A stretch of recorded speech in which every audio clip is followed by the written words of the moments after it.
그 유명한 10계명을 다루는 출애굽기 20장입니다. 출애굽기 20장 10계명이라고 알려져 있는데요. 너무나 유명하다 보니까 사람들이 이제 웬만하면 계명자 붙이면 다 10계명 붙이죠. 그래서 아마 요즘에 부부 10계명이라는 것도 있는 것 같고 또 뭔 10계명이라는 게 있는 거 뭐 10계명에다가 갖다 붙인 게 너무 많더라고요, 여기저기. 그런데 미국이라고 하는 나라는 이 10계명을 조금 뭐 등한시했다 그럴까요? 아니면 무시했다고 할까? 그러는 바람에 오늘날 이렇게 아주 이 세상에서 가장 어떤 의미에서는 타락한 나라가 되고 말았습니다. 1961년인가 케네디 대통령이 미국 역사상 최초로 카톨릭 신자로서 대통령이 됐는데 그가 소위 말하면 미국에서 교육기관 모든 학교에는 미국에는 10계명이 이렇게 한자 우리 여기 뭐죠? 한자가 아니라 써붙여서 앞에 다 써 있었어요. 10계명 해가지고 1번서부터 10번까지 계명이 쭉 써 있었고 그 다음에 수업 시작할 때 선생님이 기도를 하고 수업을 하곤 했었습니다. 미국의 뭐 타락에 대해서 이제 여러 가지 해석이 있겠지만 영적으로 보자면 그 중에 가장 큰 것 중에 하나는 미국은 아시다시피 이제 이 기독교를 바탕으로 해서 이제 세워진 나라이다 보니까 문화 전체가 이 기독교 문화권이었어요. 그래서 해가 지면 식구들이 다 모여서 기도하고 저녁을 먹고 그 다음에 다들 그 식탁에 둘러 앉아서 성경을 읽는 것이 미국 가정의 아주 자연스러운 풍습이었습니다. 그러니까 뭐 진짜 믿고 이런 걸 떠나서 그러다가 이제 소위 말하면 신문이 만들어지면서부터 이제 신문 잡지가 이 성경을 대체하기 시작하면서 미국이 이제 몰락하기 시작을 했고 결정타는 이제 2차 세계대전 때 미국은 그 전까지만 해도 얼마나 보수적이냐면요. 바닷가에 가면은 여자들이 그냥 그 긴 옷을 입은 채로 그 물속에 들어가고 요즘처럼 무슨 뭐 비키니가 아니라 그냥 평범한 수영복 그런 것도 아예 생각도 못할 정도로 보수적이었어요. 미국 사회가 철저하게 성경적인 근간으로 해서. 왜냐하면 성경에서 옷이라고 하는 것은 가리우게 돼 있는 거거든요. 옷이 커버링이에요. 덮는 거예요. 그런데 미국 군인들이 2차 세계대전에 참석을 해가지고 프랑스에 가서 프랑스 여인들의 그 아주 그냥 그걸 뭐라고 해야 되나 해프 누드죠. 그냥 막 절반쯤 벗고 다니는 뭐 그런 게 막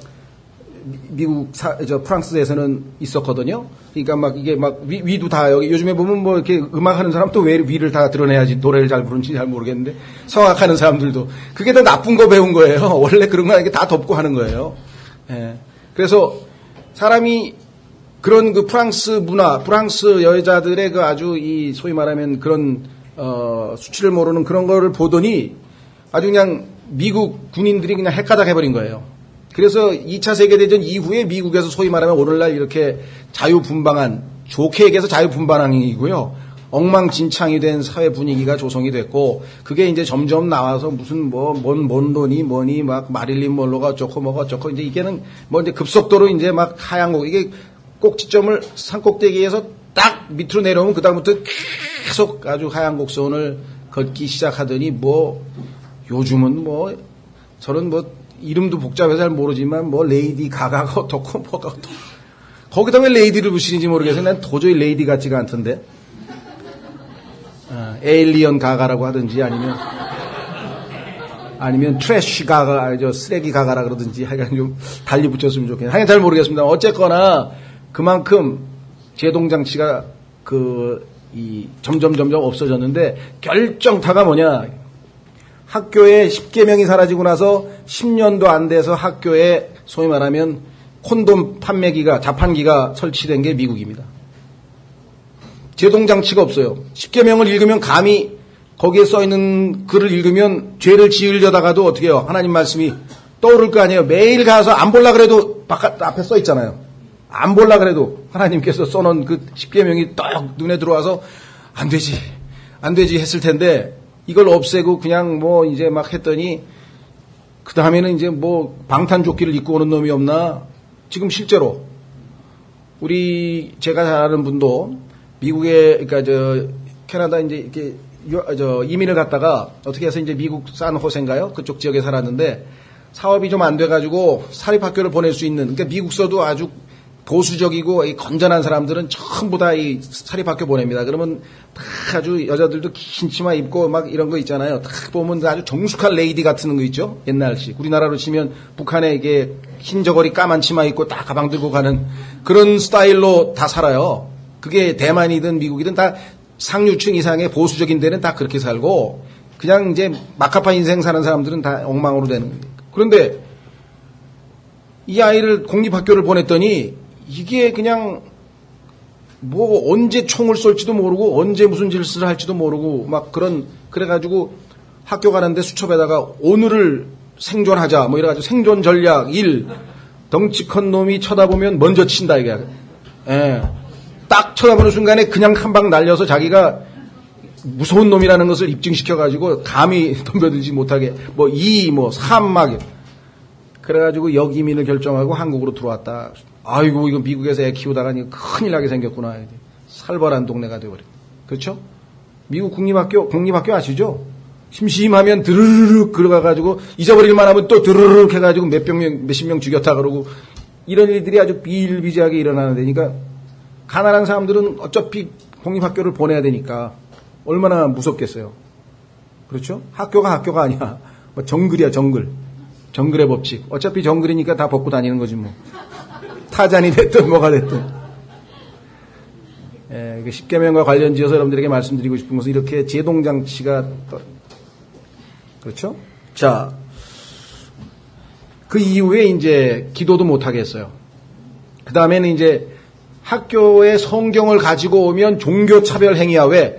다른 사람들에게 자기가 기독교 신자라는 걸 이렇게 성경을 들고 있으니까 성경에 써 있는 말들이 있잖아요. 그래서 여러분들이 이제 길에서 성경에 써 있는 말을 외치면 예를 들면 남자는 남자와 함께 눕지 말지니라 하고 이제 동성애에 대해서 레위기에 있는 말씀을 읽으면 그거는 다른 사람을 모독한 행위가 돼서 이제 감옥에 가는 세상이 왔습니다. 이제 조금 있으면 미국에서 이제 감옥에 갑니다. 예? 조금 있으면 미국에 가는 그 법이 지금 통과됐어요. 여러분들 그 소식이 지금 둔해서 그러는데 그게 벌써 이미 지금 미국 의회에서 통과된 미국의 이 기독교 잡지에는 여러 번 났었거든요. 근데 이제 성경을 남의 앞에서 읽으면 큰 소리로 읽으면 감옥에 가는 거예요. 왜? 종교차별이니까. 그래서 지금 미국에서는 학교 내에 성경을 들고 다닐 수 없게 돼 있습니다. 지금 어떤 세상에서 여러분 살고 있는지 아세요? 대한민국은 지금 대단히 좋은 세상이에요, 지금. 아직은. 예. 자, 하여간 서로는 그렇고, 자, 십계명을 받는 장면은 지난번에 봤었습니다. 기억나시죠? 하나님께서 아주 독특한 그런 방식으로 해서, 준비시키는 작업이 19장에 있었고요. 그래서 이제 드디어 이제 오늘 말씀을 합니다. 이 십계명이라고 하는 것은,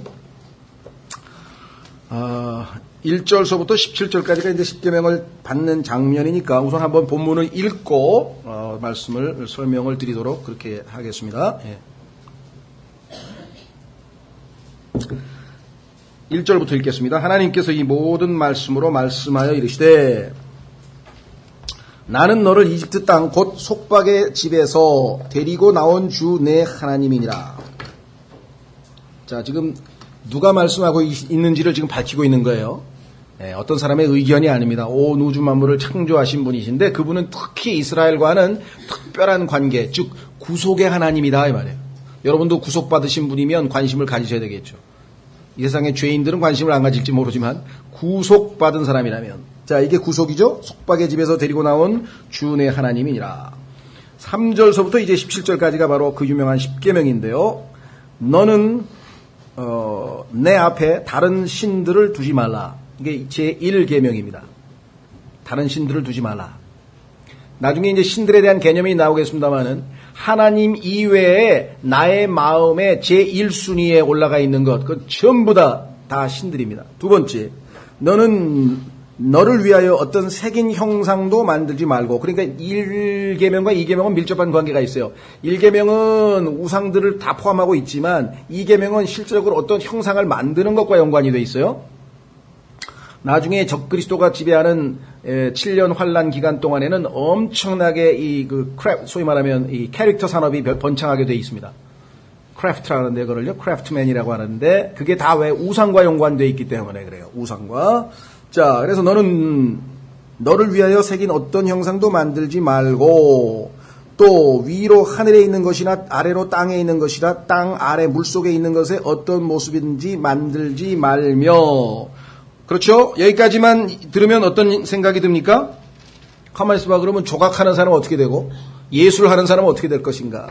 여기서는 인간이 예술 활동, 창조 활동을 금하는 게 아니고 그것을 만드는 목적이 뭐냐? 그거를 섬기려고, 경배하려고, 숭배하려고 만들어서는 안 된다 이 말이에요. 왜? 거기 뒤에 나오잖아요. 5절. 그것들에게 절하지 말고. 그러니까 절을 하게 할 목적으로 만들어 놓지 말라 이거예요. 그렇죠? 예를 들면은 어떤 사람은 뭐 우리나라에 그 석굴암에 있는 그 부처가 무슨 뭐 예술 작품이라 그러는데 그건 예술 작품이 아니죠. 그건 명백하게 우상이죠. 왜? 사람들이 그 앞에 가서 절하기 위해서 만들어 놓은 거잖아요. 감상하기 위해서 무슨 예술 작품 만든 건 아니잖아요. 그렇죠? 의도를 우리가 봐야 되겠죠. 그것들을 섬기지 말라. 네. 십자가 그 자체 잘못된 거 없습니다. 그런데 십자가를 갖다가 이렇게 걸어놓고 목에다 걸고 다니면은 뭐 나를 구해준다든가 이런 우상숭배적 사고방식. 그렇죠? 그 다음에 뭐 불교 신자는 보니까 뭐 택시 운전사 보니까 염주를 또 걸어놓은 사람도 있대? 그렇죠? 서양에는 전부 다 누군지 아십니까? 수호신. 교통수단에서 교통사고로부터 나를 지켜주는 수호신. 그건 누군지 아세요? 네, 콜럼버스예요, 콜럼버스. 배를 타고 미국까지 발견한 사람이잖아요. 그래서 콜럼버스 성자가 나를 보호해준다 그래가지고 콜럼버스 성자를 만들어가지고 거기다 걸어놓고 다니. 그게 부적의 형태가 됐던 뭐 명태를 꽈가지고 뭐 부적을 붙였던 하여간 저게 나를 지켜줄 것이다라고 하는 생각하는 그 마음, 그건 다 우상숭배죠. 그렇죠? 여러분들 중에 야 내가 그래도 여기다가 성경을 넣고 생기면은 혹시라도 강도가 날 칼을 찌를 때 나를 지켜주지 않을까? 뭐 예를 들면 뭐 베개를 성경에다가 베구자면 혹시 시험 잘 보지 않을까? 뭐 이거 전부 다 우상숭배적 사고방식. 자, 5절 그것들에 절하지 말고 그것들을 섬기지 말라. 나 곧 주 내 하나님은 질투하는 하나님이니라. 하나님은 우리의 사랑을 독점하실 권리가 있으시고 왜? 우리를 그렇게 사랑하시니까. 그렇죠? 네, 마음이 분산되면 안 됩니다. 나는 나를 미워하는 자들에게는, 다시 말하면 우상을 만들었다든가 다른 신을 섬기면, 즉 여러분의 마음에, 우리 마음속에 하나님이 제1번으로 차지하지 않고 하나님이 1번이 아니고 2번이면 전부 다 하나님을 미워하는 자로 간주하시겠다는 거예요. 그래서 하나님께서는 내 자신마저 미워하지 아니하면 능히 나의 제자가 될 수 없다는 거예요. 너는 네 자신마저 미워해야 돼. 그 얘기는 정말 뭐 미워한다 이런 뜻이 아니라 1번이 나야 돼. 그런데 하나님께서 질투하시는 하나님이고 하나님이 너무 욕심이 많으셔서 그런가? 그게 아니라 그럴 때에만 하나님께서 여러분과 저의 주인이 되시고 1번에 놓여 있을 때만 여러분과 제가 진정한 자유를 누리고 참 인간의 모습으로 행복하게 살 수 있다 이 말이에요. 여러분이 하나님이 바울의 고백처럼 예수 그리스도의 종, 나 바울은 진정한 의미에서 예수 그리스도의 종이라고 고백하지 않으면 여러분은 누군가의 종이에요. 마귀의 종은 아니죠. 적어도 구원받았으니까. 그러나 돈의 종이든 명예의 종이든 아니면 무슨 봉사의 종이든 심지어는 자기 자신의 종이든 아내의 종이든 남편의 종이든 그 무언가의 종이다 이 말이에요. 진정한 의미에서 예수 그리스도의 종이라고 고백할 때만 참 자유함을 누릴 수 있는 역설이에요. 예수님의 종일 때에만 진정한 자유를 맛볼 수 있다는 게 인간 실존의 아주 역설이다 이 말이에요. 역설. 그렇죠? 자, 그래서 질투하는 하나님이니라. 나는 나를 미워하는 자들에게는 아버지들의 불법을 자손들에게 벌하여 3, 4대까지 이르게 하거니와 나를 사랑하고 내 명령들을 지키는 수천의 사람들에게는 긍휼을 베푸느니라. 6절에 나와 있는 thousands of them 할 때 이 수천이냐 수천대냐, 수천대라고 번역되어 있는 성경도 있습니다. 근데 저는 아직도 해결을 못 봤어요. 여기서 지금 thousands of them이라고 할 때에는 위에 나와 있는 사람들을 가리키기 때문에 수천의 사람들이라고 번역하는 것이 맞다고 하는 분이 있고요. 거기에 나와 있는 generation이라고 하는 것을 봤기 때문에 수천대, 그래서 아브라함의 후손이 지금까지도 여전히 축복을 받고 있다. 뭐 이렇게 해석하시는 분들도 계세요. 저는 잘 모르겠어요.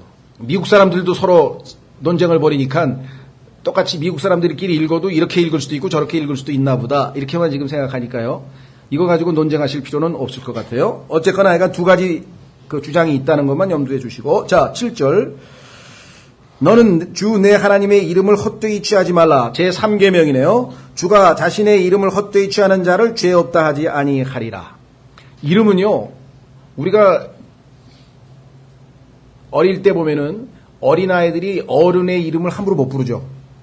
그렇죠? 그럼 버릇없다 그러잖아요. 그렇죠? 네.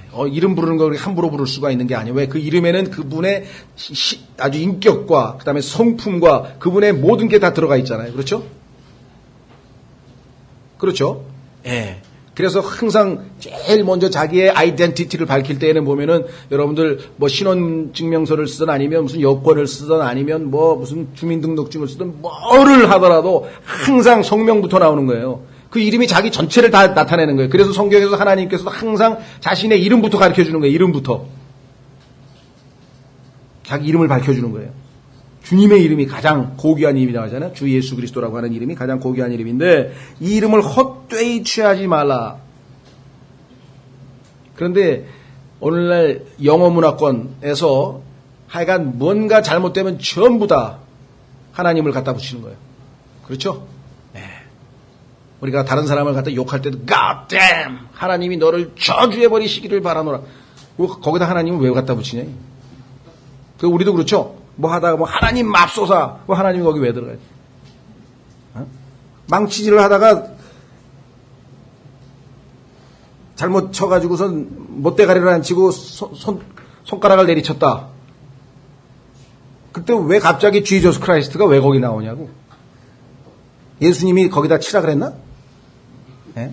전부 탓을 돌려가지고요. 하지금 막 뭐가 안 풀리면 뭐 걸핏하면 지저스 크라이스트가 나오고 걸핏하면 갓댐이 나오고 말이야. 걸핏하면 이건 뭐 정말 하나님 앞에는 엄청난 신성모독입니다.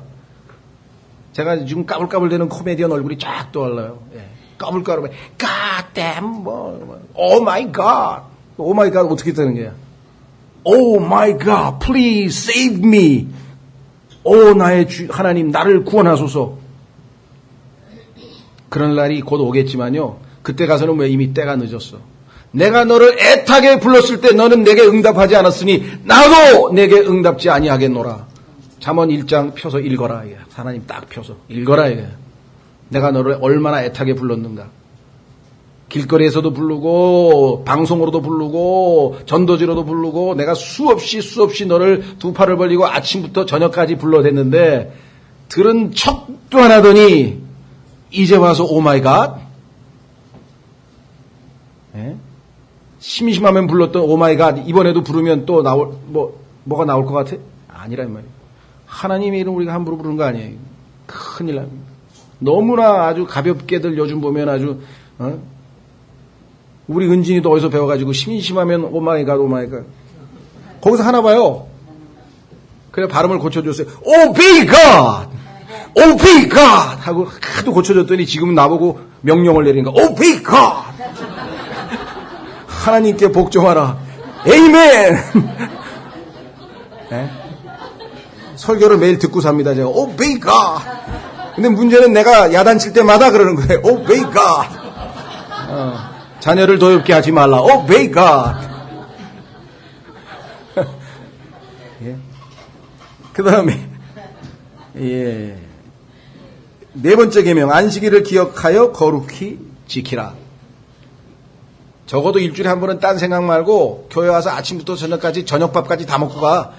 계속. 왜? 월요일부터 가서 또 신나게 나 까먹고 잊어버리고 혼자서 그냥 막 재밌게 살 거 아니야 인생을. 그렇죠? 그럴 리가요. 뭐 그럴 리가는 왜 그럴 리가요. 그래도 주일날 와서 아침부터 형제자매들 보고 막 성경 읽고 설교 듣고 막 이러면은 그래도 어우 맞아 내가 하나님 자녀 우리 기분이 좀 드네. 월요일서부터 슬슬 공기가 빠지기 시작해서 그렇죠? 타이어가 공기 빠지듯이 빠지기 시작해서 수요일 쭉 그래서 수요일날 오면은 다시 대충전이 되는 거예요. 수요일날이 이게 보통 중요한 날이 아니에요. 이게 공기가 빠지다가 중간에 재주입을 한번 하는 거야. 재주입을. 자, 그래서 네 번째, 안식일을 기억하여 거룩히 지키라. 요거는 이제 이스라엘 백성과 맺은 하나님과의 이스라엘과의 표적이라고, 하나님과 이스라엘과의 사인이라고 성경의 뒷부분에 여러 곳에서 설명합니다. 그건 좀 나중에. 자, 그 다음에 엿새 동안은 내가 수고하고 내 모든 일을 할 것이나 일곱째 날은 주 내 하나님의 안식일인즉 그날에는 너나 내 아들이나 내 딸이나 내 남종이나 내 여종이나 내 가축이나 내 문 안에 있는 거하는 내 나그네나 아무 일도 하지 말라. 엿새 동안에 주가 하늘과 땅과 바다와 그것들 안에 있는 모든 것을 만들고 일곱째 날에 안식하였느니라. 그러므로 주가 안식일을 복되게 하여 그날을 거룩하게 하였느니라. 창세기에 나와 있는 그 안식일을 근거로, 안식을 근거로 해서 안식일을 제정하셨지만, 그러나 지금 이스라엘과 하나님 사이의 민족, 이스라엘 민족 전체와 하나님 사이의 언약을 체결하는 이 시점 전까지는 하나님께서 안식일을 지키려고 명령을 내린 적이 한 번도 없어요. 그러니까 뭐 아브라함이나 이런 그 율법 이전의 사람들은 안식일을 지킨 게 아닙니다.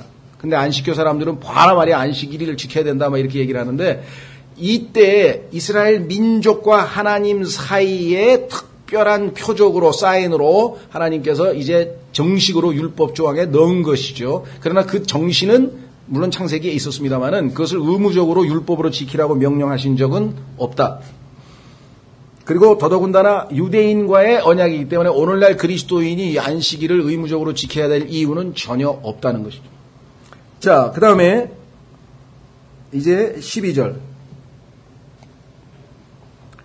내 아버지와 어머니를 존경하라. 그리하면 주 내 하나님이 내게 주는 땅에서 내 날들이 길리라. 너는 살인하지 말라. 너는 간음하지 말라. 너는 도둑질하지 말라. 너는 내 이웃을 대적하여 거짓 증언하지 말라. 너는 내 이웃의 집을 탐내지 말라. 너는 내 이웃의 아내와 그의 남종이나 그의 여종이나 그의 소나 그의 낙이나 그의 내 이웃의 소유 중 아무것도 탐내지 말라. 여러분이 이 세상에 존재하는 모든 인간이 이 10가지를 다 지키고 산다. 그러면은 얼마나 좋은 세상일까요? 그렇죠? 이걸 누구나 다 잘 지키고 살아. 그러면 뭐 도둑 걱정할 필요가 있어. 무슨 간음 걱정을 할 필요가 있어. 무슨 뭐 얼마나 좋은 세상이겠어요? 그렇죠? 네. 자, 그래서 지금 17절까지 우리가 10계명을 봤는데 10계명을 한마디로 하면 기초는 뭐냐? 세상 사람들은 이런 얘기를 하면요. 그저 대단히 훌륭한 철학인가 보다 이렇게 생각하지 이것에 대해 진정한 의미를 알 수 없습니다. 하나님께서 이것을 주신 대상은 구속받은 백성이라는 걸 아셔야 돼요. 2절 보세요. 2절. 이 계명은 구속에 근거한 것입니다. 나는 너를 이집트 땅 곧 속박의 집에서 데리고 나온 주 내 하나님이니라. 그러니까 이 세상 사람처럼 마음대로 살면 안 돼. 너는 이제 내가 준 계명에 따라 살아야 한다. 이 그랬죠? 그런데 이 계명 속에는 두 인간이 맺고 있는 두 관계에 대한 언급을 하고 있습니다. 1절서부터 4절까지는 수직적인 관계예요.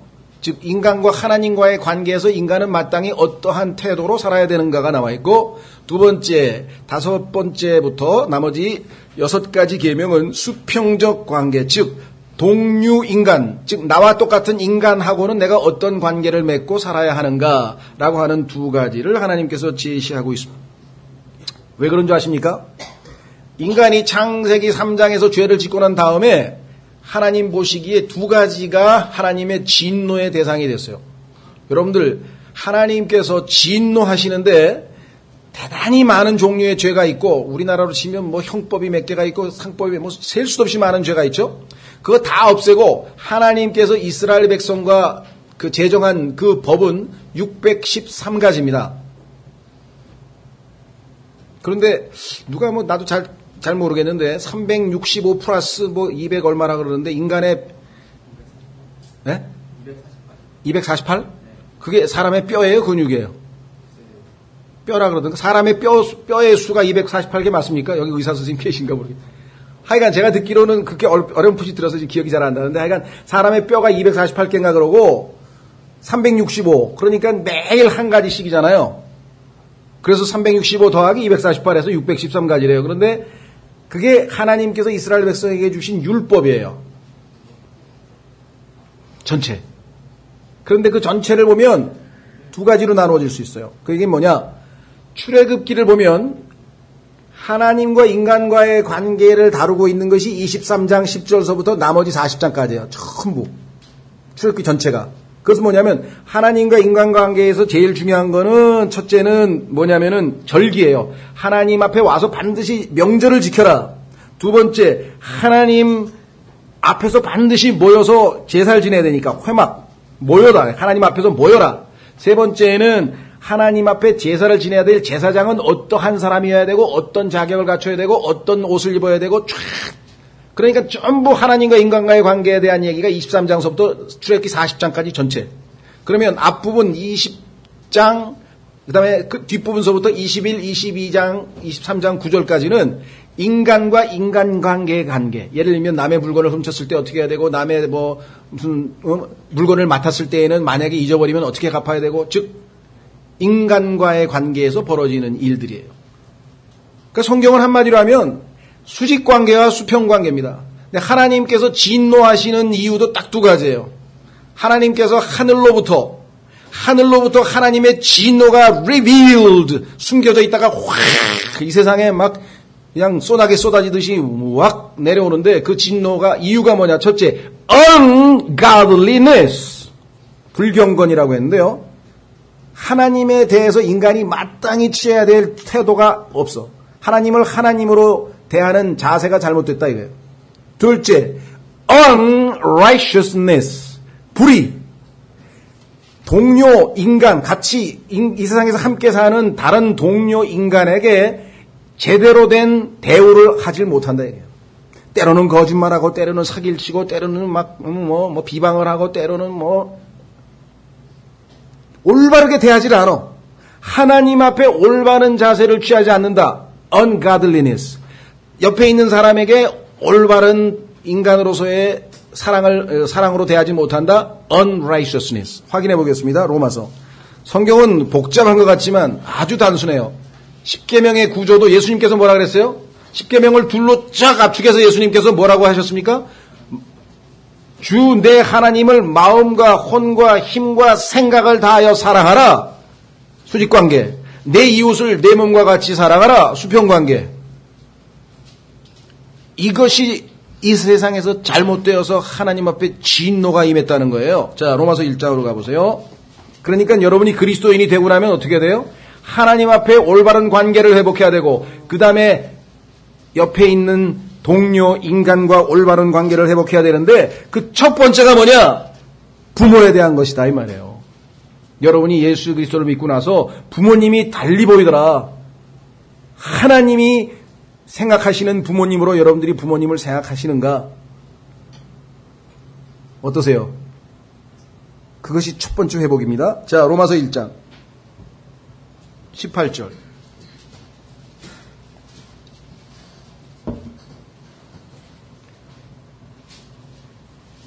하나님의 진노가 불의 안에서 진리를 붙잡아두는 사람들의 모든 경건치 아니한 것과 불의를 대적하여 하늘로부터 계시되었나니. 하늘로부터 지금 하나님의 진노가 계속 계시되는데, 자, 첫째는 누구냐? 경건치 아니한 것. 두 번째는 뭐냐? 불의. 그런데 이렇게 하는 사람들은 어떤 사람이냐면요, 불의 안에서 진리를 붙잡아주는 사람이야. 진리를 붙잡고 있기는 붙잡아. 이 세상에 있는 사람들 보면은 십계명 어깁니까? 아니면 그래도 지켜야 되는데 가끔 어기려고 하다가 안 어기면 안 되는데 이러다가 십계명을 갖다가 이거 싹 어기면 기분 좋겠는데 이런 사람 봤어요?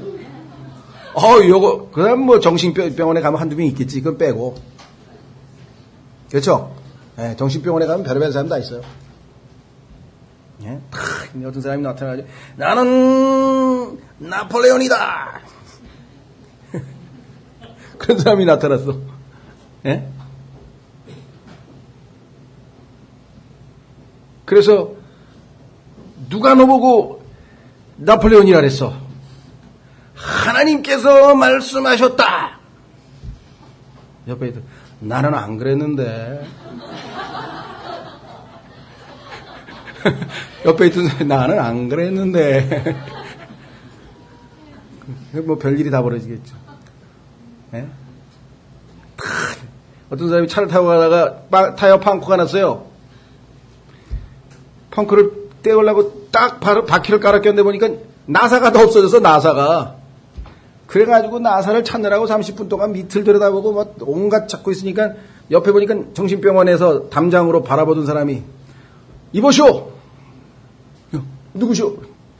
아이고 나머지 3개 있는 바퀴에서 나사 하나씩 빼가지고 끼워가지고 가서 수리소에 가서 하나씩 갖다 끼면 되는데 멍청하기는. 보니까 정신병원이라고 써있어. 그래서 당신 미쳤잖아. 그러니까 나는 미쳤지만 당신같이 어리석진 않아. 내가 바보냐? 그것도 못하게. 여러분들 그 정신병자 함부로 대하면 안 돼요. 굉장히 똑똑해요. 네? 얘기가 좀 빗나가. 여러분들이 하도 좋으시는 것 같아서 웃으라고. 예. 자, 그래서 여기 보니까 진리를 알기는 알아. 하나님께서 유대인은 돌판에다 써줬어. 10개를. 10계명. 그런데 이방인은, 즉 유대인 이외에는 전부 우리의 마음에다가 기록해놨어.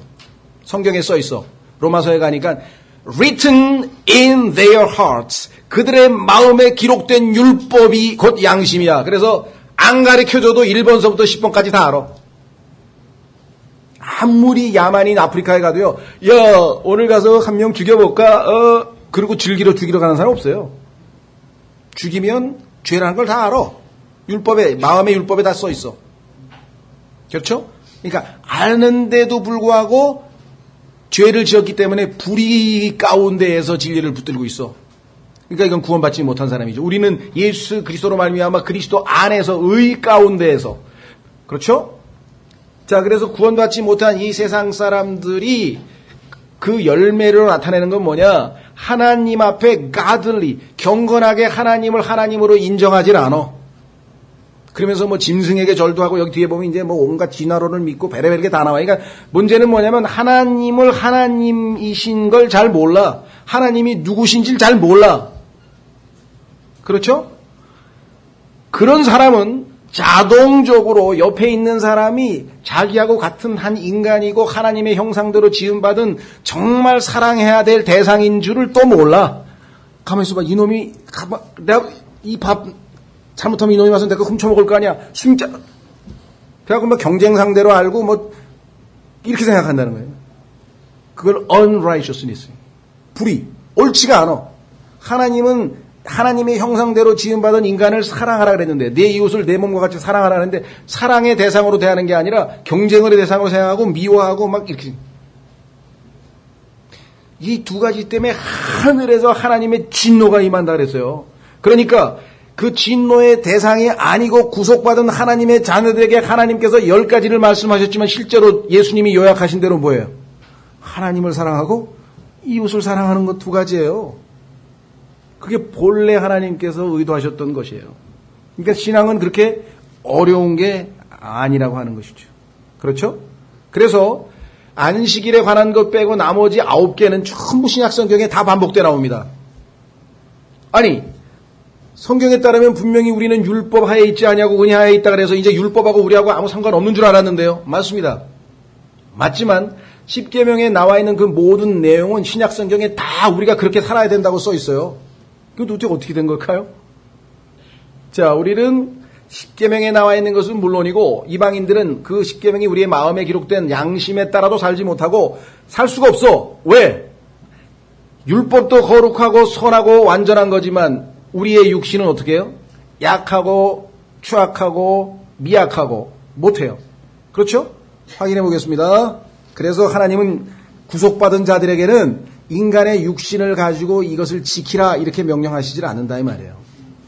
지킬 수 없으니까 살려주옵소서, 구원해 주옵소서, 도와주옵소서 하고 나오면 그렇죠? 내 아들을 믿어라. 내 아들이 너를 대신하여 다 10계명도 모든 계명을 다 지켰느니라. 그의 의를 내가 너에게 주마. 이게 되는 거예요. 확인해 보겠습니다. 로마서 8장.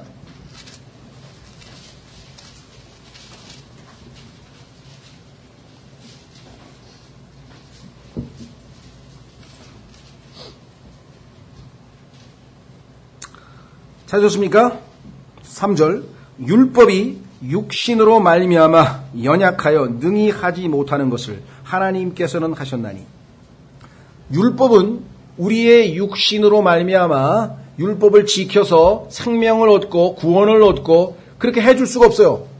율법은 이렇게 살아야만 의롭게 된다라고만 알려줬지 그렇게 살 수 있는 능력을 우리에게 주지도 않고 살 수 있는 방법을 가르쳐 주지도 않고 살 수 있는 길을 보여주지도 못해요. 요구만 해. 그러니까 율법은 우리에게 뭘 가져와요? 저주를 가져와. 왜? 율법을 딱 보는 순간 입이 딱 벌어지는 거. 아, 어떻게 저걸 다 지켜? 그렇죠.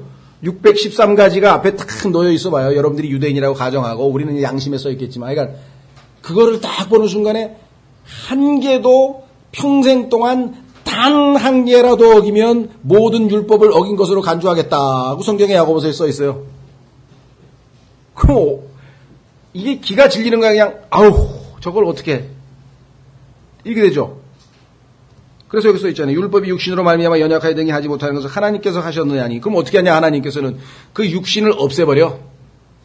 나약한 육신을 제거하는데 어떻게 없애느냐.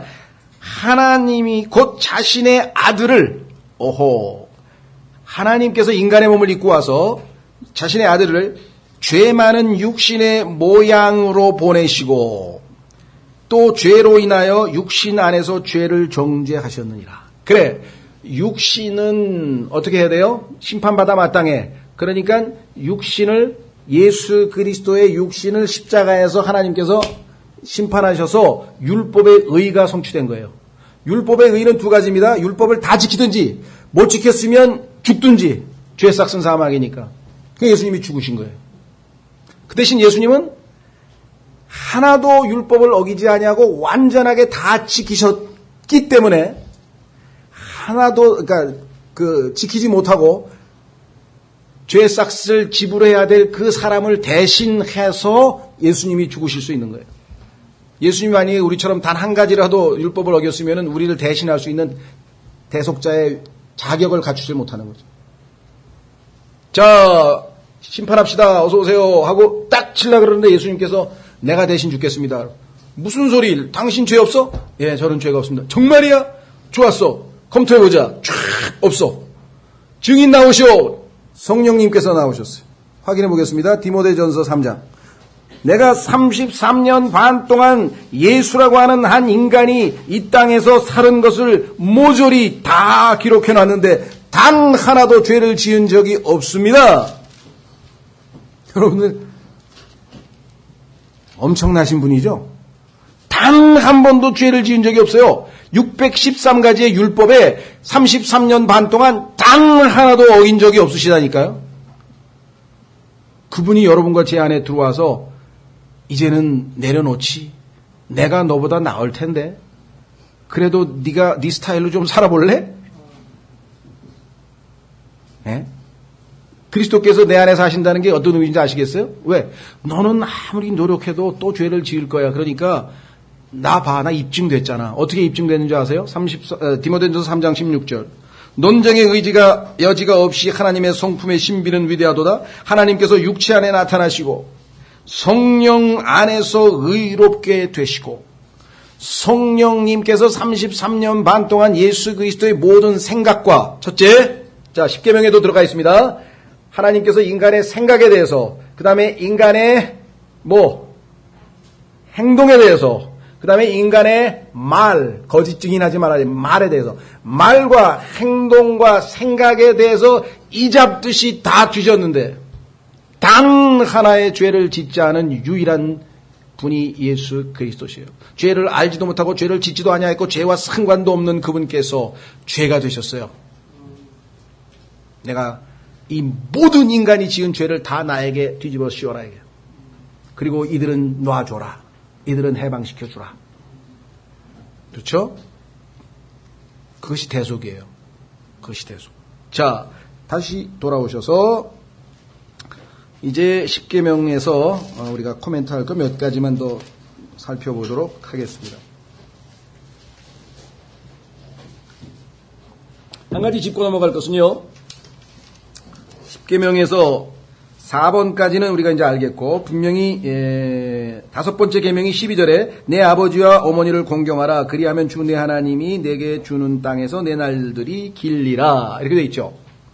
그래서 보통은 1번서부터 4번까지는 수직관계, 하나님과의 관계, 그 다음에 5번서부터 10번까지 우리는 수평관계, 이렇게 해서, 둘로 나누는 게 거의 대부분입니다.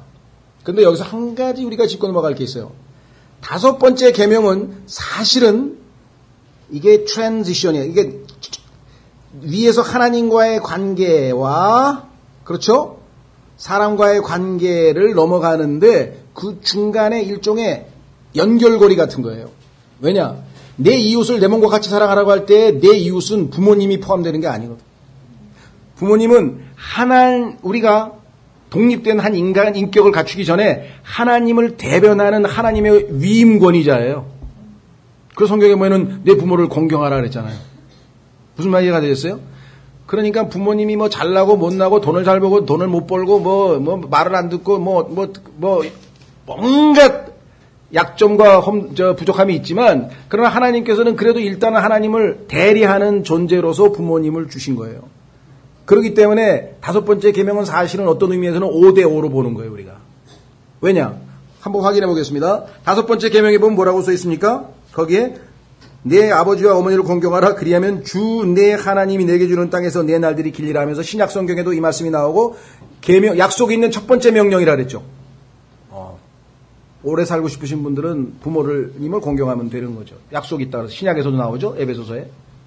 자, 그런데 여기 보시면 주 내 하나님이라고 하는 말이 첫째 계명에 나옵니다. 둘째 계명에 나옵니다. 셋째 계명에 나옵니다. 넷째 계명에 나옵니다. 다섯째 계명에도 주 내 하나님이란 말이 나와요. 그런데 여섯째 계명서부터 13절서부터는 그 말이 없어요. 따라서 다섯째 계명은 우리가 그냥 단순히 1번, 4번 수직관계, 6번, 5번서부터 10번까지 수평관계가 아니라 다섯 번째 계명에는 특별한 의미가 들어가 있다는 거예요. 부모. 예? 여기 나와 있죠. 내 아버지와 어머니를 공경하라. 그래서 동양 문화권에서는요, 이 아버지, 어머니에 대한 공경이 말도 못합니다. 그렇죠? 예. 이조시대 가보세요. 아이고, 저런 효자, 효부들이 다 있나, 그냥. 아버지, 어머니를 섬기는데 막 깍듯이 섬기잖아요. 그렇죠? 정말 그리운 시절 같아, 내가 볼 때는. 야, 저렇게 질서가 잡힌 세상에서 살면 얼마나 좋을까. 아버지, 어머니에게 대해서 그냥 그냥 막, 무릎 꿇는 태도서부터 시작해가지고 그냥, 그렇지 않습니까? 그게 하나님 보시기에는 정말 좋으신 것이라는 것을 우리가 잊지 않으셔야 됩니다. 그리스도인 역시 부모에 대한 공경은 성경에서 분명하게 우리에게 말씀하고 계신 것이죠. 자, 그래서 3절서부터 6절까지 보시면요.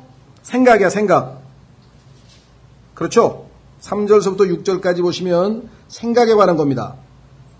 우상이나 또 다른 신들을 두는 것 자체가 다 우리의 생각에서 벌어지는 거죠. 누가 내 아의 첫 번째 생각을 차지하는가. 두 번째, 7절은 말입니다. 말. 하나님에 대해서 우리가 함부로 입에다가 그쵸? 말을 하는 것 잘못이죠. 그 다음에 8절서부터 12절까지 보면은 행위에 해당됩니다. 행위. 그렇죠? 그런데 수평관계에서는요, 순서가 바뀌어요. 행위서부터 나와. 13절서부터 15절까지 보면은 살인, 간음, 도둑. 다 행동이죠? 그 다음에 16절에 가면 뭡니까? 거짓 증언, 말이죠? 그 다음에 맨 끝에 가면 뭐예요? 탐심은 행동입니까? 생각입니까? 생각이죠. 하나님과의 관계에서 생각과 말과 행동에 대해서 하나님께서 규례를 정하시고, 그 다음에 수평관계에서는 행동과 말과 생각이 뒤로 가요. 왜 하나님께서 이렇게 대칭 비슷하게 균형을 잡으셨을까? 첫 번째가 다른 신들을 두지 말라. 생각이죠? 맨 끝에가 또 생각이죠. 인간의 인간됨은 머릿속에서, 마음속에서 무슨 생각을 하고 있느냐가 우리의 인격을, 우리의 본질에 해당된다. 우리의 자신을 형성하고 있다는 거예요. 그래서 마귀는 집요하게 우리의 생각을 장악하기 위해서 온갖 인포메이션을 막 정보를 주고 막 머릿속에 잡다하게 집어넣습니다. 그래서 아까 얘기했잖아요. 마음의 허리를 동하지 아니하면요. 그렇죠? 마음속에 무슨 생각을 하고 있느냐? 생각을 하나님께서는 십계명에서 특별하게 강조했어요. 바울이 1번서부터 9번까지 다 지켰다 그랬어요. 자신만만하게. 그런데 언제 바울이 I died. 내가 죽었노라. 언제? 10번째 계명을 보고 탐내지 말라는 계명을 딱 듣는 순간에 자기는 뭐야? 속으로 탐낸 적이 한두 번이 아니야. 그렇죠? 여러분들 어렸을 때 친구가 새 신발 신고 왔어. 엄마 나도 새 거 신고 싶어. 탐낸 거죠? 그렇죠? 탐낸 게 어디 한두 번입니까? 이 탐심 속에 있는 거 이건 어떻게 할 수가 없는 거예요. 바울이 나중에 내가 다 겉으로는 지킨 것 같았지만 실제적으로 10번째 계명에서 걸려들은 거예요. 자, 잠언 23장 7절로 갑니다. 그래서 여러분들 항상 우리의 생각이 문제예요. 생각.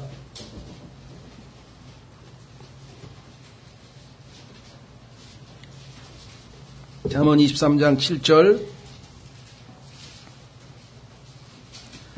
그가 자기 마음속으로 생각하듯이 실제도 그러한즉. 여러분들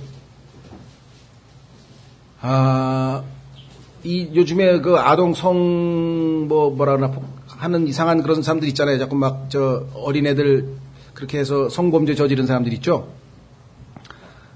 막을 수가 없어요. 왜? 그 사람들의 머리 속에 있는 생각은 그걸로 꽉 차 있어. 건드리면 그게 나오게 돼 있어. 왜? 밤낮 그걸 봤기 때문에. 만화도 보고, 뭐 텔레비도 보고, 인터넷으로도 보고, 머릿속에 꽉 차 있어. 건들면 그게 나오게 돼 있어. 그걸 어떻게 방지를 해요? 격리시켜가지고요, 싹 빼내야 돼요. 어떻게 되느냐? 감옥에다 보내가지고요, 하루에 10시간씩 성경을 읽혀야 돼요. 계속 성경을 읽히는 거야. 십계명을 다 외워야 돼. 달달달달 외고 그래가지고, 엘리면 성경 하루에 한 장씩 외게 해가지고 다 외면 엘리면 특식, 뭐 계란 후라이를 하나씩 해준다든가. 그래가지고 이 생각을 완전히 이걸 세뇌시키는 건데요. 완전히 성경으로 바꿔놓으면요. 생각 속에 성경밖에 안 들어있는데 어떻게 그런 짓을 해요? 왜 성경에서 하나님께서 이스라엘 백성들에게 앉든지 서든지 집에 가든지 눕든지 계속 성경을 보고 왜 그렇게 그냥 성경을 달달달달 하라 그런 줄 아세요? 옆에 돌리면 이방신들이 그냥 막 와가지고 뭐 무슨 이상한 형상 만들어 놓고 절을 해. 그 다음에 그로브 뭐 작은 숲을 만들어 놓고 절을 해. 그 다음에 또 그냥 뭐 타락한 여인들이 무슨 뭐 벨리 댄스를 쳐. 막 난리법석이야 그냥. 그러니까 이게 생각 속에 꽉 잡히면 그 다음은 꼼짝달싹 못하는. 그죠? 성경을 부지런히 읽는 것은 셀프 디펜스에 아주 중요한 거예요. 성경으로 생각이 꽉 차 있는 사람은 건드리면 성경이 나오게 돼 있다. 예? 잠언 4장. 아이들요, 딴 거 없어요. 인터넷이고 뭐고 딱 저게 하고 하루에 성경 읽혀가지고 그 다음에 성경 읽으면 뭐 해줘. 애가 뭐 자전거도 사주고 하여간 뭐 하여간 좋은 거 다 하되 그 나쁜 생각 집어넣는 것만 다 빼고. 좋은 생각. 그렇죠? 그래서 어렸을 때 습관이 중요하거든요. 이 좋은 나중에 뭐 하버드 대학 보내고 뭐 이런 부모님들 보면은 전부 어렸을 때부터 계속 책을 읽혔어요. 어렸을 때부터 부모님이 계속 책을 사시고 계속 도서관에 가는 거야. 도서관에 가서 또 끝나고 나면 돈가스 먹고 그다음에 도서관에 저녁 때 나오면 또 치킨 사 먹고 막 그냥 도서관 가면 좋은 거 나오구나. 그냥 도서관 계속 도서관을 가는 거야. 도서관. 여기 계신 부모님들도 딴 거 할 거 없어요. 계속 도서관 데리고 다니세요. 그 나중에 보니까 막 책이 너무 재밌는 거야. 책의 중독 때문에요. 텔레비전 같은 거 안 본다니까요. 자, 잠언 4장 23절. 잠언 4장 23절. 열심을 다하여 내 마음을 지키라. 생명의 근원이 거기에서 나오느니라. 자, 그런데 여기 보시면요. 생명의 근원이라고 하는 단어가 이제 하나님께서 영어를 쓰신 이유가 있어요. 자, 보세요. Keep thy heart with all diligence. 열심을 다하여, 우리말로 하면 부지런히죠. 온전히 부지런하게 내 심장을 지키라. 직역을 하면, 그죠? 하트가 심장도 되잖아요. 왜? For out of it, 그것으로부터 the issues of life, 생명의 흐름이, 여기서 육체의 생명은 피에 있는데 피가 여기서 흘러나와 팍 솟아나니 계속 생명의 흐름이, 심장을 지키라. 이렇게 우리의 육체적 건강에 관해서도 성경은 말씀하고 계시고, 동시에 온전히 여기 나와 있는 것은 열심을 다해 내 마음을 지키라. 영적인 심장이에요. 영적인 마음. 왜? The issues of life. 이슈란 말은요, 요즘 많이 써요. 요즘 이슈가 뭐야? 요즘 이슈가 뭐야? 뭐 대선이겠지, 뭐 대선. 좀 이슈가 뭐야? 아유, 뭐 저 한류 아니야, 한류? 뭐 일본하고 뭐가 됐든지 간에 요즘 이슈라고 하는 것은 우리가 요즘에 관심 있는 문제예요. 그렇죠? 그런데 인간이 생각하고 있는 모든 문제는 다 어디에서 나오느냐? 마음에서 나온다. 내가 마음에 좋았어. 이번에 한탕 하자.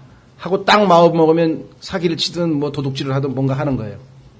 그렇죠? 그 어떤 뭐 북한에서 온 무슨 여자가 잠깐 텔레비전에 나와서 뭐라고 하는데 보니까 한국에서 직장에 취직을 했더니 상사가 갑자기 소리를 착 집어던지더라는 거예요. 그래가지고 순간적으로 모독감을 느꼈어요. 그래도 내가 북한에서는 한의사였는데 그 순간에 마음을 못 지키고 속된 말로 에이 더러워서 못하겠다 하고 사표 딱 내고 나오면 그거 하고 마음을 지켜서 그렇죠? 그래 내가 생사를 넘나들면서 대한민국까지 왔는데 이걸 못 참으랴 하고 딱 참았다는 거예요. 순식간에 마음을 지키고 안 지키고에 따라서 완전히 갈림길이잖아요. 그렇죠? 자, 그래서 성경에서도 하나님께서 첫 번째 계명과 열 번째 계명은 우리의 생각입니다. 생각과 행동과 말. 얼마나 정확하십니까? 인간에게 드러나는 세 가지. 생각과 속, 말과, 그런데 그 생각이 말로 나오면서 바깥으로 나가서 행동으로 나가잖아요. 행동과 이 모든 것들에 대해서 가장 기본적으로 중요한 원칙들을 하나님께서 십계명을 통해서 우리에게 제시하셨다라고 하는 것이겠죠. 예. 자, 그래서 우리는 이제 십계명과 관련된 부분을 우리가 좀 살펴보았고요. 다음 시간에 우리가 더 나머지 몇 절이에요? 18절서부터 어디죠? 예, 18절서부터 21절까지는 이제 백성들이 이 하나님의 음성을 듣는 순간에 아주 그냥 얼마나 두려워했겠어. 하늘에서 이런 음성이 나왔으니까. 하나님을 우리가 형상을 만들 수 없는 두 번째 계명의 이유 중에 하나는 뭐냐면요. 하나님께서 하늘에서 음성이 들렸으니까 보이지가 않잖아요.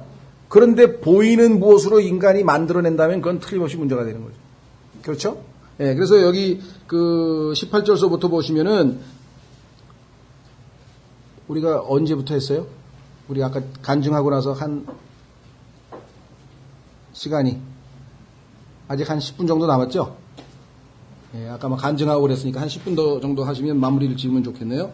온 백성이 천둥과 번개와 나팔소리와 연기 나는 산을 보았으므로 그들이 그것을 볼 때 이동하여 멀리 서서 모세에게 이르되 당신이 우리에게 말씀하소서 우리가 들으리이다.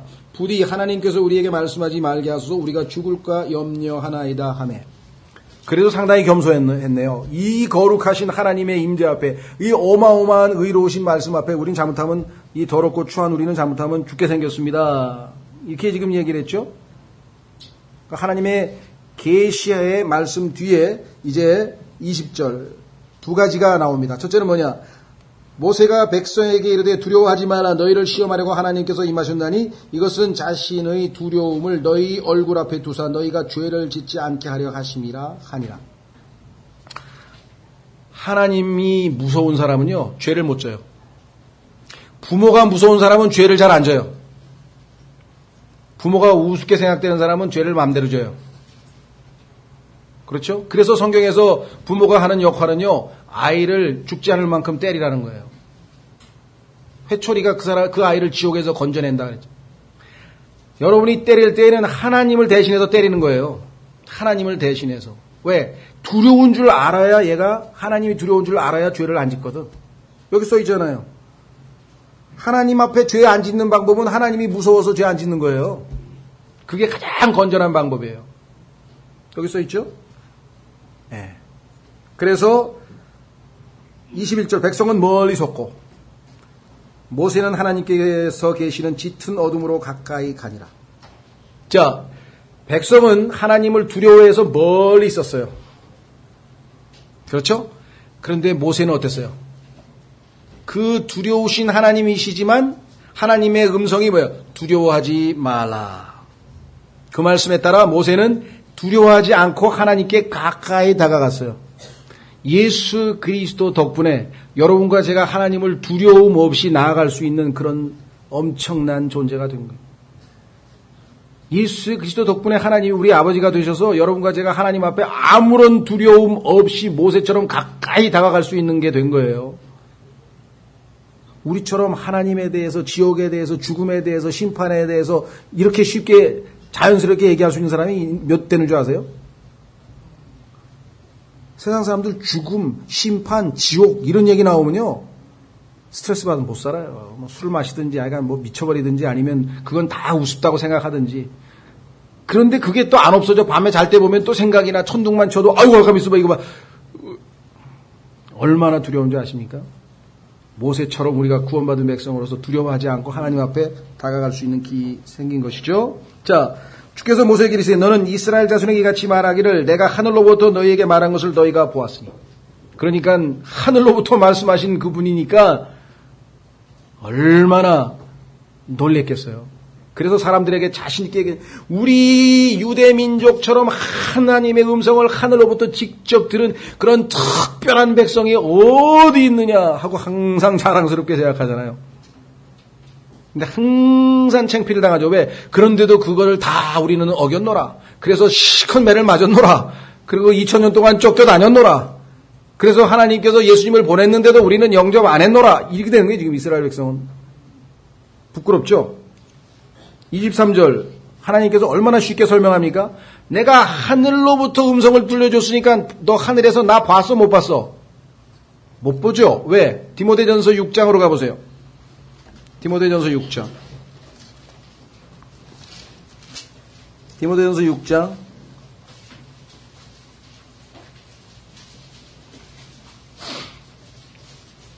15절. 그분께서 자신의 때에 그 나타나심을 보이시리니 그분은 찬송받으실 유일한 권능자시요 왕들의 왕이시며 주들의 주시니라. 오직 그분께만 죽지 아니함이 있고 그분은 아무도 접근하지 못할 빛에 거하시며 아무도 그분을 보지 못하였고 또 볼 수도 없나니 그분께 존귀와 영존하는 권능이 있기를 원하노라. 아멘. 못 봤어요. 그러니까 이상하게 뭐 그림 그리고 뭐 만들고 하지 말라 이게. 그래서 23절에 말씀하시잖아요. 너희는 나를 비겨서 은으로 된 신들을 만들지 말며 또 너희를 위하여 금으로 된 신들을 만들지 말라. 얼마나 쉽게 설명합니까? 하늘에서 나는 소리 들었지? 못 봤지? 그러니까 괜히 상상으로 만들지 말어. 얼마나 쉬워요. 그러니까 우상을 숭배하는 사람들이 얼마나 어리석은가. 24절 너는 내게 흙으로 제단을 쌓고 너의 번제 헌물과 화평 헌물과 양과 소를 희생물로 그 위에 드리라. 내가 내 이름을 기록하는 모든 곳에서 내게 임하여 내게 복을 주리라. 하나님께서 벌 주기 위해서 십계명 만든 거 아닙니다. 복 주기 위해서 만든 거예요. 복 주기 위해서. 25절 내가 내게 돌로 제단을 만들고자 하거든 단듬은 돌로 그것을 쌓지 말라. 내가 돌 위에 내 연장을 들면 그것을 이미 더럽혔느니라. 그러니까 하나님께서 세 가지를 언급하는데 그것은 뭐냐? 하나님 앞에 소위 말하면 그 제사지대로 나올 때, 하나님의 제단 앞에 나올 때에는 첫째는 흙으로 만들라 이게. 하나님이 만드신 걸 사용해라 재료를. 두 번째 돌로 좋다 이거야. 근데 손대지 말라 이거야. 잘 가다듬고 닦고 뭐 깎고 뭐 이래 가지고서는 그런 것 필요 없다 이거야. 그냥 다듬지 않고 그 돌 그대로. 그 다음에 계단을 만들어서 올라오지 말라 이거야. 자, 그러면 다듬는다는 것은 뭐와 연관이 있습니까? 인위적인 것. 인간의 손이 닿는 것을 하나님 앞에 바칠 수 없어요. 우리가 그래서 우리가 한 일이 아니라 하나님께서 우리를 통해서 한 일을 하나님께 돌려드리는 것도 마찬가지고요. 그 다음에 또 중요한 것 있죠. 뭐죠?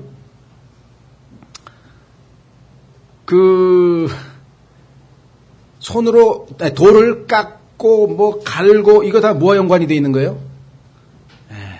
우상 만들 때 하잖아요. 우상 만들 때 하는 짓이잖아요. 깎아가지고 뭐 갈고 빼바로 갈고 막 삐져나오고 이게 전부 다 우상 만드는 짓거리잖아요. 그런 짓 하지 말라 이게.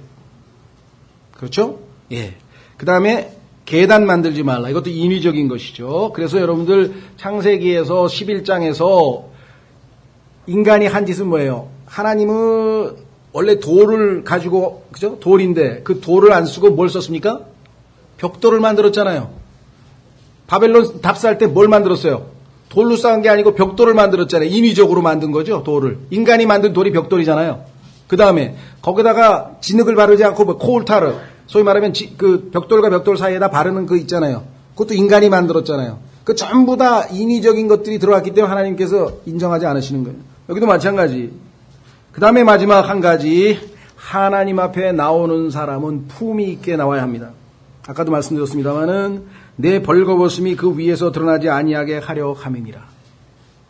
하나님께서는 인간의 육신이 노출되는 거에 대해서 아주 왜? 이거는 곧 뭐예요? 육신 안에 죄가 거한다 그랬잖아요. 내 안에 곧 내 육신 안에 죄가 거한다 그랬죠.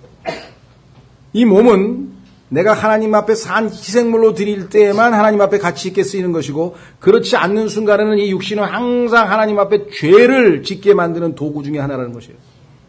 그렇죠? 그래서 얼마나 쉽게 우리가 이 죄에 연루될 수 있는가. 그래서 육신에 대해서 너는 계단으로 내 제단에 오르지 말지니 이것은 내 벌거벗음이 그 위에서 드러나지 아니하게 하려 하심이니라 그랬습니다. 다음 시간에 조금 보충하겠습니다만은 이 벌거벗음이라고 하는 주제는 성경에서 굉장히 중요한 주제예요. 원래 창세기에서 죄를 짓기 전에는 어땠습니까? 창세기 2장에서 벌거벗었으나 부끄러워하지 아니하더라. 죄의식이 없었으니까. 그런데 죄를 짓고 나서 보니까 벌거벗은 걸 보고 부끄러워해서 가렸다 그랬잖아요. 그렇죠? 그래서 이제는 우리가 예수 그리스도께서 오셔서 우리 죄 자체가 완전히 제거돼서 불못에서 심판받기까지는 우리는 항상 뭔가로 가리워야 돼요. 그렇죠? 영적으로도 우리가 예수 그리스도로 가리워졌고 이 세상에서의 우리의 삶에서도 항상 그와 같은 원칙 하에서 우리가 옷차림을 해야 되겠다. 이게 성경에서 우리에게 가르치시는 것. 오늘 10계명의 기본 원칙적인 거를 좀 했고요. 다음 시간에 조금 더 보완하고 그 다음에 이제 넘어가도록 하겠습니다. 다 같이 일어나셔서